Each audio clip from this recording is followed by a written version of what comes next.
And I will start by just showing some pictures from the last week. From the wildfire and heat waves in Canada and the US, from Siberia, from deadly floods in Central Europe and in China. And these are pictures from the flooding in China that has killed more than 100 people in the last days. And more will come. After the extreme drought and highest number of fires in June for 14 years, people in Brazil fear the coming peak season for forest fires in the Amazonas. And already before this, a global survey showed that 64% of people in the world thinks that we are in a climate emergency. Climate change related disasters and stress on our societies, they are already here and they are bound to get worse. The World Health Organization projects as many as 700 million people are at risk of being displaced by 2030 only because of droughts. But it is far from just climate change that is the cause of these serious warnings. Other examples are rapid species death, over-fertilization, and the explosion of plastics and other pollutants. According to climate researchers, we have already left the safe zone for 4 of the 9 planetary boundaries that hold the Earth in a stable state. And that is the picture I'm showing now. There is no time in this seminar to go into depth about the different aspects of how capitalists pose an existential threat to our society. Only to say that it's going in the complete wrong direction. One report shows how the rate of emissions reduction must be increased tenfold compared to the period 2016 to 2019 in order to achieve the goals in the Paris Agreement. The difference between words and deeds from the capitalists is astronomical. Their incapacity is not about lack of competence or knowledge, it's about the capitalist system.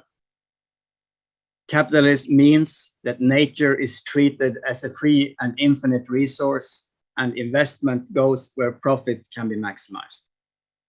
Just before the G7 summit in June, The Guardian revealed that the G7 countries had given $189 billion to the fossil fuel industry, much more than can I just make a quick interruption, please? Can Jean please check his channel is working? The French translation is not working. Could you please check that, Jean? Thank you. Thanks. Thank you. Go ahead. So this is much more than the 147 billion given to greener alternatives. 60 of the world's biggest banks have financed the fossil fuel industry with $3.8 trillion since the Paris Agreement was signed in 2015. So from this, it's no wonder that we get the news that instead of the necessary reduction of fossil fuel production by at least 6% per year, the fossil fuel industry plan an increase of 2% per year until. So Greta Thunberg's message to listen to the science is as simple as impossible for the capitalist leaders to follow. The latest IPCC report says, probably very conservative, that the CO2 emissions must be cut by half until 2030 to be able to have a chance to stay below 1.5 degrees increase in temperature. And this 1.5 degrees is a very important threshold to keep effects of climate change manageable and avoid most of the tipping points. But instead of listening to the science, the ruling class does anything to kickstart the capitalist economy after the economic crisis triggered by the pandemic. as we, for example, see in the state stimulus packages. This also goes for the increased imperialist rivalry that is now developing into a full-scale Cold War between the US and China. This conflict has complete dominance over any climate aspects. While Biden had no problem with agreeing with the Republicans about the big stimulus to industry to compete with Chinese capitalism, the infrastructure package agreed has, for example, cut off 83% of climate-related investments. As Per-Åke said in his sum up on World Perspective, it's like the 1930s, every ruling class for themselves. When global cooperation is needed more than ever to handle this threat to global civilization, the capitalist crisis means that such cooperation and global planning is further away than for. With increased imperialist competition, more economic nationalism, the role and main task of the state becomes clear: to back up the profit interests of the national ruling class. Of course, they are forced to do something to tackle climate change, both because of the threat it means to capitalist profits. Only the floods in Germany will cost billions of euros. But also because of the pressure from below, and that total inaction risks completely undermining the authority of their system. But it's too little, too late, and distorted in the interests of the national ruling class. I haven't time to go into that, but for example, in Sweden, with a large boreal forest, the ruling class focus on biofuels, even if this rich countries only want to count emissions within their borders, not what their multinationals produce in Asia or Africa to be consumed. Instead of cooperation and planning how to cut emissions, we see climate nationalism, just as we see vaccine nationalism. So-called green investments are not green, even if the ecological footprint is smaller than other technology. Because the capitalist mode of production is always to produce more, sell more, and in that way create more profit. One example is carbon dioxide-free steel production.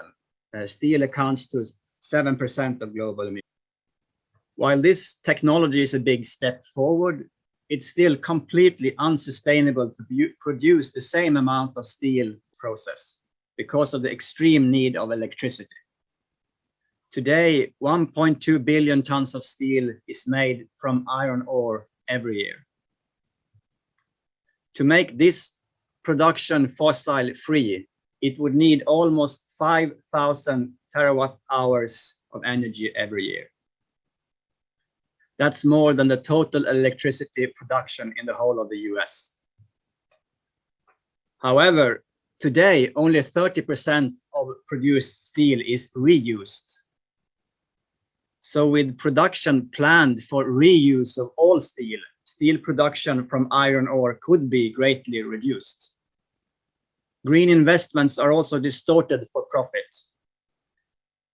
One example of this is the focus on high-speed train.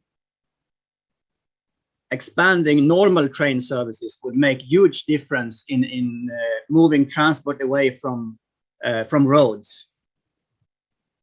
CO2 emissions from train is about 50 to 200 times. But the focus on very high-speed trains only means billions in the pockets of building companies for decades. Doesn't help climate at all.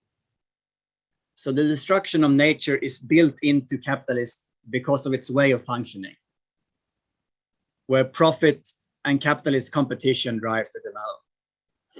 As I said, it means that nature is treated as a free resource where raw material, food products, and other resources have been vacuumed up from nature while pollution has been vomited back into the ground, sea, and air. With the help of fossil fuels, the photosynthetic barrier has been broken. So capitalism is quite simply in order to increase expansion, using more production from nature than it can give without serious consequences. Capitalism also means the chaos of the market. Global transports have exploded in a race to the bottom on wages, conditions, and environmental protection. Capitalism means a society where hundreds of millions have to commute for hours every day to get to work, instead of planning a society where housing, job, education is organized in a closed network. Capitalism means products are made for profit, not to last. It's an incredible waste of natural and human resources when products only last as little time as possible, often with no chance of fixing them. But just as the youth on the climate strikes realized that everything must change, socialism means just that everything will change. It means that the power structure in society will be put on its head. A new worker state will have the interests of working people in focus instead of today's capitalist state with its laws, repression, and weapons to keep capitalist profits safe, no matter the consequences. Socialism means that the main parts of the economy will be nationalized, with workers' cooperation in the interest of ordinary people and the planet, instead of furious capitalist competition and conflict. It means that the workplace becomes a place for democratic running of society, and which makes use of everyone's creativity and input instead a place of exploitation. It means sharing out the work to make unemployment history and to give everyone time for taking part in running society. It means production according to needs, with products that last, can be fixed, and raw materials can be reused. A socialist planned economy could, in a matter of months or a few years, cut emissions drastically. 12% of total CO2 emissions comes from road transport. By massive investment in free public transport in all major cities, by transferring goods to rail, by stopping global shipping just to cut labor costs, these emissions could be cut dramatically. 6% of emissions comes from deforestation and fires. Deforestation could quickly be turned to its opposite, while fires could be reduced. Today's industry and energy companies create enormous emissions only connected to waste, around 10% of total emissions. With workers' management and energy-saving investments, energy consumption could be reduced, or waste energy could be used for the good of society instead of. By insulating buildings, often a quite simple measure, the 17% of emissions from energy use in buildings could be lowered quickly. Other sectors of the economy would need more time and also intensive research. We need investment in fossil-free energy sources without these investments causing too much emissions and without harmful effects on the environment. Another challenge is the huge housing crisis all over the world. We need to build affordable housing for everyone, but without today's big ecological footprint from land use, steel, concrete, etc. So this points to the need of science and research in the interest of the planet instead of interest of profit. Technology can't replace the need for human society to exist in symbiosis with nature. Like those who say, well, we only need electric cars, or but it can be used to plan production in the best way, to lower the ecological footprint for better food production, etc. And that is something that Philipp will continue to speak about now. Thank you, Jonas. I'm timing myself. As Jonas said, some emission-intensive economic sectors or processes could be scrapped immediately. Others are very important for meeting human needs, agriculture and construction, for instance. With 14, 8, and 7% respectively, global agriculture, cement and steel production account together for 29% of carbon emissions. Many other industrial processes that create products on which we rely are energy intensive and/or use toxic substances. By a cradle to grave, or also called life cycle assessment, we can determine which production processes cause what type of ecological and climate impact, and at which point within the process this happens. To give a concrete example, cement production. Around 90% of its emissions are caused by the process of producing clinker, the key constituent of cement. This process directly emits CO2 via a chemical reaction and needs extreme temperatures, 1,400 degrees Celsius. With the help of microorganisms, bioconcrete bricks can be grown in 4 days at room temperature out of sand, actually using CO2 instead of emitting it. Another example is industrial versus sustainable agriculture. For agribusiness, the most profitable way is to harvest monocultures on huge fields using large machinery, pesticides, and massive amounts of industrial fertilizer. This produces high yields in a short time, but is extremely inefficient when taking into account the enormous amount of energy required for the fertilizer production and the ecological damages that are caused. Not only does it emit potent greenhouse gases like N2O from the fields, but it also destroys the soil. Sustainable agriculture, on the other hand, fosters biological nitrogen fixation instead of overusing industrial fertilizer. This makes agriculture a part of the ecological metabolism instead of breaking it. Sustainable agriculture does not mean taking an anti-technology approach, far from it. The practices can be combined with modern technology. In an article of the World Economic Forum, it says, for example, drones could be used to capture data about plant growth, as well as plant health and livestock well-being. Sensors and large databases can be used to monitor soil composition, humidity, and temperature, automating efficient drip irrigation that also considers rainfall forecasts. Technology can help to solve the problem of scalability of polycultures.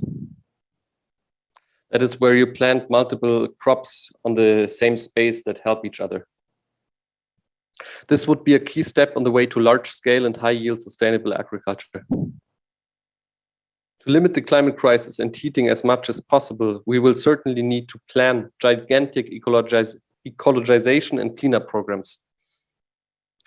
Stopping deforestation is not enough. We have to plant millions of trees, recreate swamps, and close methane leaks. Also, the possibility of industrially taking CO2 out of the atmosphere should not be ruled out, but more research is needed to explore the potential. Regarding reforestation, a study found that there is a potential for an extra 0.9 billion hectares of forest. This could store 205 gigatons of carbon, which is around 4 times the global annual CO2 equivalent emissions. All of this needs democratic and socialist planning. Capitalism is a brake on progress. None of the recent New Left formations or figures, however, have promoted the idea of democratic socialist planning of the economy. This applies in a similar way to the majority of the current climate movement. The critique of the climate plans of the EU or Biden is predominantly focused on the amount of money, not whether it is public or private. They do not raise the issue of public or national ownership in democratic socialist planning. The fall of bureaucratically planned Stalinist economies and right-wing rhetoric about lack of information and lack of innovation in planned economies are certainly a factor in this and have influenced the political understanding of workers and youth. The consciousness, however, is changing. Natural disasters and extreme weather events such as the recent flood disaster show the need for planning very brutally. A recent study about the political opinions of British youth between 16 and 34 found the following. 67% say they would like to live in a socialist economic system. 75% agree with the assertion that climate change is a specifically capitalist problem. And 72% support the renationalization of various industries such as energy, water, and the railways. And this is, of course, key to fight the climate crisis and build a socialist society. We need common ownership of the means of production. The question of how to organize such planning has been debated a lot. As a reaction against over-centralized bureaucratic planning by Stalinist regimes, some argue for self-management by worker-owned enterprises. Verwaltete. The problem with the self-management in a market environment is that worker-owned enterprises, as well as richer and poorer regions, would be forced to compete against each other. This would abolish the solidarity among the working class, as happened in the former Yugoslavia under Tito, and soon the so-called market socialism would tend to imitate market capitalism. Another current has argued for moving markets. Marx, on the other hand, argued that economically, socialism would have two different stages of development. This must not be confused with the Stalinist two-stage theory, which claims that countries need to pass through a capitalist stage with liberal democracy before moving towards socialism. During the first economic stage, what Marxists call the transitional economy, general abundance would not yet be reached. Therefore, certain elements of the capitalist approach to distribution, like money, would be kept, but in a modified form. For example, elements of the market of money and payment according to hours worked. In addition to the wage, however, there would be an indirect or social wage, a multitude of free or almost free public services. Once abundance is reached for certain products, the number of freely distributed goods and services could grow. Money would become secondary as people become used to a world without shortages. Among the first measures during the first stage would be the reduction of working time at same pay and the redistribution of work. Next to the possibility to take part in political decision-making, balance in work life and unemployment, this is also key in the fight against climate crisis. With publicly owned and democratically planned mobility organizations, we could replace short and mid-range flights by a wide network of fast train connections in a rapid and planned way. Selected high-speed connections that run like main arteries across regions, connecting, for example, Berlin to Moscow, could be an option. However, this has to be assessed carefully in terms of ecological impact, as the required resources and space for construction, as well as the energy for the operation, increase dramatically at higher speeds. A big question in debates about a planned economy is often how centralized or decentralized the planning should be, and the answer is it depends. I want to touch on three different types of planning here. Firstly, anticipating demand based on its real-time evolution, which is the model of Walmart. Then there's order-based planning. In this case, production only starts when an order arrives, and this can be useful for bigger industrial or technological products. And another form of planning particularly useful for socialist planning is called input-output analysis. This means that the planning of production is based on physical output targets and the input needed for their production. This is very useful when it comes to the planning of sufficient public and free reproductive and care infrastructure or public transportation and clean energy. Such different planning methods can be of great help, but they cannot replace democratic discussions. Councils of workers and young people in the workplaces, neighborhoods, schools, and elected representatives on regional, sector, and national level will manage the key sectors of the economy. By this, we can decide which type and level of planning needs to be implemented for which sector and product or service. For some sectors, the planning will need to encompass different planning levels: international, national, regional, and local. And obviously, there also needs to be a decent level of cross-sector and mixed method planning, for example, to determine the necessary level of energy production. Based on democratic discussions on the different levels, the worker state will decide which share of the surplus will go to which sector and where investments are needed most. The capitalists claim that central planning is impossible because of the overload of information is simply wrong. A planned economy can be divided into several economic sectors, each with main companies and subcontractors. The planning in those companies' sub-company networks can even build on the already existing planning methods of capitalist companies like Walmart and other multinationals. With a slight difference that socialist planning will be more efficient, as democratic discussions among the workers and councils will replace top-down decisions about more or less random sales targets. To sum up, of course, we could not go in depth with all aspects here, but I believe some points became clear. Capitalism is a brake on all that is necessary to solve the multitude of crises, and at the same time an accelerator on the destructive elements. Even if more far-sighted layers of the ruling class see the risk for their own rule and go in the direction of climate state intervention, they are doomed to fail by the systemic contradictions. Only with a democratically planned socialist society will we have the possibility to limit the unfolding climate catastrophe. More and more people will draw this conclusion. And I'm really looking forward to the discussion now, and we'll post some questions in the chat for that.